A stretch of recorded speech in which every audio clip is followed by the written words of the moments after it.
The Joe Rogan Experience. Now, I don't know if they have to take additional precautions due to traveling with hazardous waste and whether or not those precautions were or were not taken. That's what I'm hearing about this case, is that this is something that they were trying to cut money by transporting these things that are hazardous wastes in a way that perhaps maybe they shouldn't have been transported that way, or maybe the regulation should be different. I don't know if it's even hazardous waste, though. I think it's just chemicals that we use in plastic. Oh, it's very hazardous. It's not waste. Right. Hazardous materials. Right. It's very hazardous material. It's I don't think it hits the it's ground. like the byproduct. Yeah. No, it's very dangerous materials. But that's why there's this one kid, Nick Drum, who's been doing these amazing TikToks that I'm obsessed with, because he's like a chemist. Yes.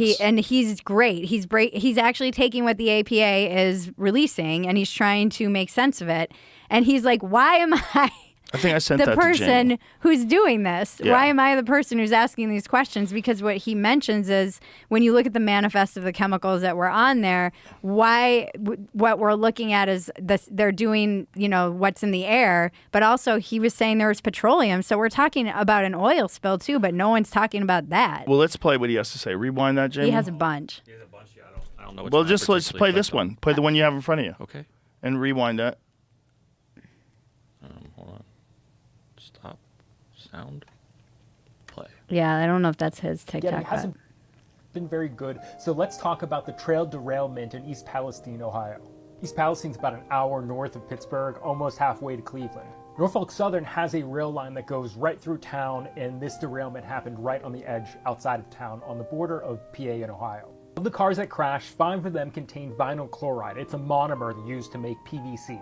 The reporting on this has gotten vinyl chloride confused with polyvinyl chloride, the polymer made out of vinyl chloride. Now, the reason that this distinction is really important is vinyl chloride is very hazardous and very flammable. Polyvinyl chloride is a plastic that's used in like everything. The other thing about vinyl chloride is that it boils at 8 degrees Fahrenheit, so it's shipped in its liquid form. Meaning that when these trains crashed and these started leaking, they weren't just leaking liquid, but they were spewing boiling gas. So vinyl chloride is really toxic. OSHA has the permissible limit of how much you can be exposed to it during an 8-hour shift as a 1 ppm part per million, average over 8 hours. So prior to this, the biggest spill of this chemical was in New Jersey, where one train car and about 23,000 gallons of vinyl chloride were spilled, but it didn't catch on fire. Now, this crash in Ohio has 5 train cars. These kinds of tanker cars can carry between 25 and 33,000 gallons. Let's call it 250 to 250,000 pounds of vinyl chloride. That's per train car, 5 train cars. There's maybe 1 million pounds of this toxic chemical spilling into the ground and also boiling off into the air. But then it caught on fire. I think this is where the reporting is really bad, because no one is mentioning what the byproduct of vinyl chloride burning is. Of the many byproducts of burning vinyl chloride, one of them is hydrogen chloride. Hydrogen chloride is really unstable and latches onto water, like just water vapor in the atmosphere, and that turns into hydrochloric acid. So right now, government officials from the railroad, both the governor of Pennsylvania and Ohio, are calling burning off the 1 million pounds of this stuff a success, but not mentioning that it means that we have hundreds of thousands of pounds of acid in the air, potentially. Now, ever since engineering school, I've studied a lot of industrial accidents. I just find it really fascinating, and organizations like the Chemical Safety Board, NTSB, and OSHA all have like really good reports available to the public. I think as a designer, it's really good to learn about mistakes. When looking at these kinds of industrial disasters across time, there are a couple things that are pretty universal across all of them. One, the responsible party, in this case, Norfolk Southern Railway, always plays down the reality of the situation.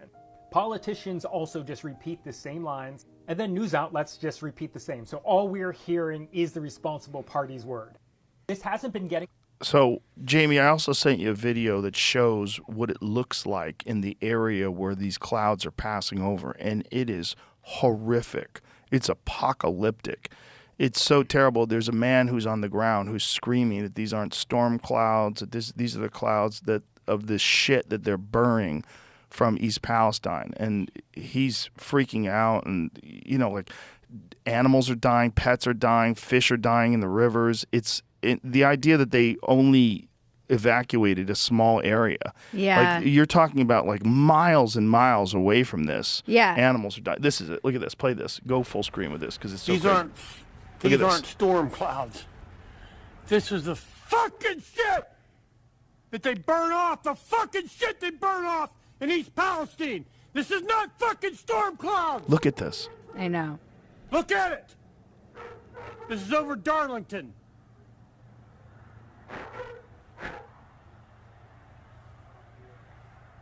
It's fucking insane. It's If you're insane. just listening, what we're looking at is just intense black clouds covering this area, and it's daytime, Yeah. and you can't see shit. The sky is completely covered in black. Give me the volumes. Shit from East Palestine. They're fucking controlled burn. Yeah. It's The idea is a fucked up. controlled burn is so crazy. Well, I guess because they were worried that it was going to explode. That's why they felt they had to burn it. But it did explode, right? Didn't No, it catch they fire? felt it was going to be a massive explosion. And this would have happened anyway.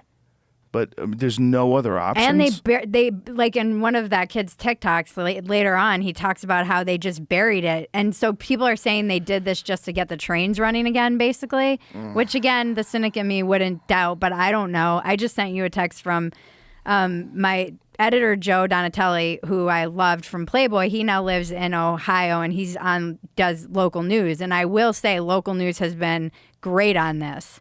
They're actually reporting. And he said to me, you have to be able to like muster the resources, fact check things. It isn't as fast as the internet where there's a void of information that gets filled. And he did a long thread about what they've learned at the local news station where he is. That's really good. And I recommend people go check it out because I think local news is actually pretty good on this. But some people in Ohio are saying they didn't even know about it. There's like people who you'll see online, they're like, I'm in Ohio and I didn't hear about this, but maybe they don't watch local news.